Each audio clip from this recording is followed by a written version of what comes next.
Hello brothers and sisters and welcome. So I have a few things that I would like to share with you guys before we get into today's little food for thought.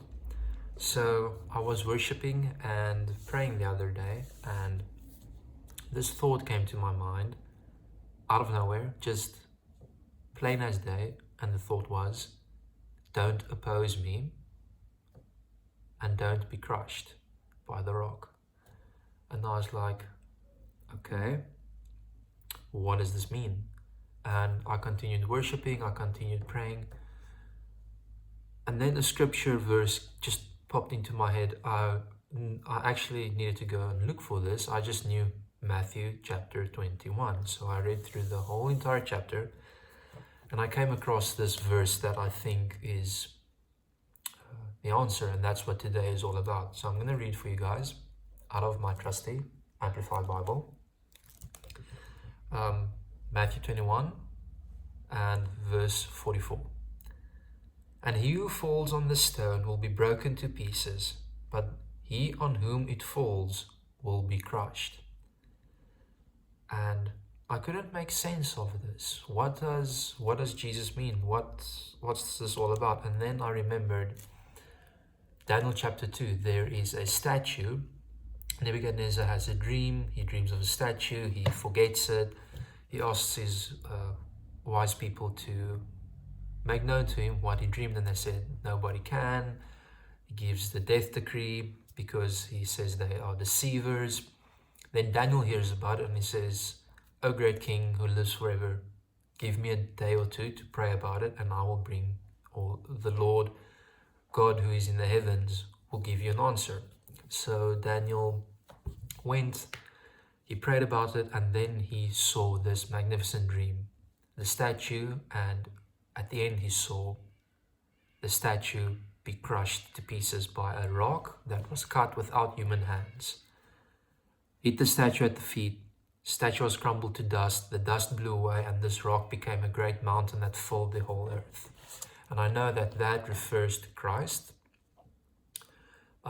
and his kingdom that will be set up on this earth. Now Christ doesn't come to this earth, we meet him in the clouds, but after the millennium, Jerusalem comes down, everything is made new, Christ's kingdom is set up. And that got me thinking. And if you read the whole of Matthew chapter 21, there are a few interesting parables. There's one, the parable of the two sons, and then there's a parable of the landowner. The one of the two sons is the father asked the one son to work. He was reluctant to do that so at first, but later on he did it. The second son said he would, but he didn't. So the first son refers to John the Baptist that got the calling, was hesitant, but later on went and preached the good news.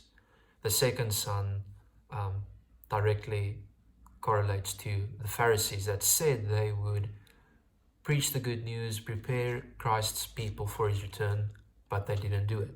And then there's a parable of the landowner that I'm not going to go into right now, which is just reiterating the exact same thing, just in a lot more detail. And then Christ comes to verse 44 that says, and he who falls on the stone will be broken to pieces, but on whom it falls will be crushed. And that's where I just understood all of a sudden. If we oppose Christ, we will fall and stumble on this stone and we will be broken.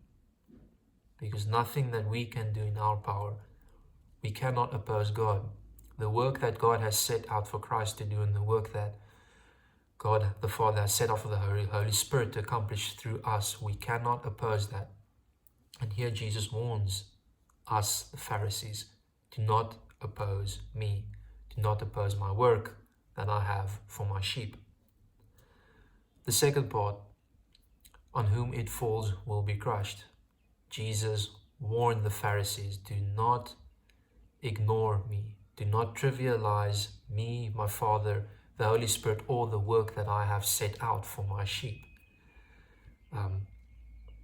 We as God's ambassadors, we as his faithful living in this last day, we have a commission to spread the love of Christ, his death, his resurrection, His nailing to the cross on Calvary, being in the tomb, rising, bringing salvation to everyone. That's our commission. We need to make disciples for Jesus, teach them the whole truth, and then baptize them into our great family. And this got me searching, and I just want to share a few scripture passages with you guys to just I'll clarify this thought of Christ being the rock of ages. He's the rock that the disobedient stumble on, they fall, they are broken because they oppose him. How do they oppose him? Well, Christ says, if you are my follower, pick up your cross daily, deny yourself, deny your self-centeredness, deny your ego. He who loves his life will lose it, but he who gives his life up will find it. Through not doing those things and doing those things, not doing what we should, like picking up our cross, and doing what we shouldn't, like loving ourselves and our lives, we are opposing Christ. We are opposing the Spirit of Christ. What ultimately then will happen is the rock of ages will fall on you and you will be crushed. That's the children of disobedience at his second coming. So the scripture verses that I want to share with you guys is Isaiah 28 verses 16. So I'm going to read for you guys. Therefore the Lord God says this, listen carefully, I am laying in Zion a stone, a tested stone, a precious cornerstone for the secure foundation, firmly placed. He who believes, who trusts in, relies on, and adheres to that stone, will not be disturbed or given way in sudden panic. So we are called to trust on this precious stone. God laid a cornerstone and a foundation. Isaiah 8 verse 14. Let me quickly just get this. These Bible pages are so small. Isaiah the 8th chapter verse 14. And he shall be a sanctuary, a sacred, indestructible shelter for those who fear and trust him. But to both the houses of Israel, both the northern and the southern kingdoms, Israel and Judah, he will be a stone on which to stumble and a rock on which to trip, a trap and a snare for the inhabitants of Jerusalem. So you might be following along and saying, well, there's a bunch of extra stuff. I am reading out of the Amplified. It gives you a lot of great context to the verses. You can read the verse without the expanded context, but I like to include it for extra clarification. So in this verse, again, it's reiterated, there is a stumbling block laying as a snare and a trap in Jerusalem, in God's holy city, in the midst of God's holy people. They will fall and they will trip because they oppose and deny that stone through their actions and their words. The final section that I want to read is 1 Peter 2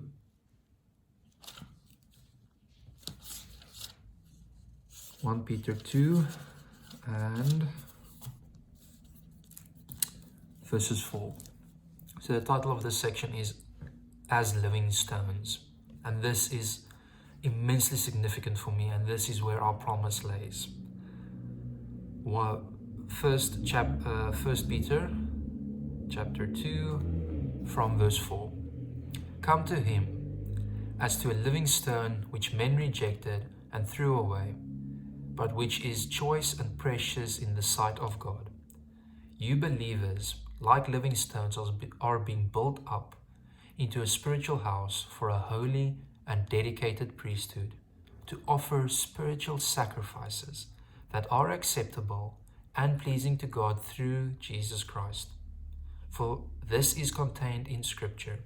Behold, I am laying in Zion a chosen stone, a precious, honored cornerstone, and he who believes in him will never be disappointed.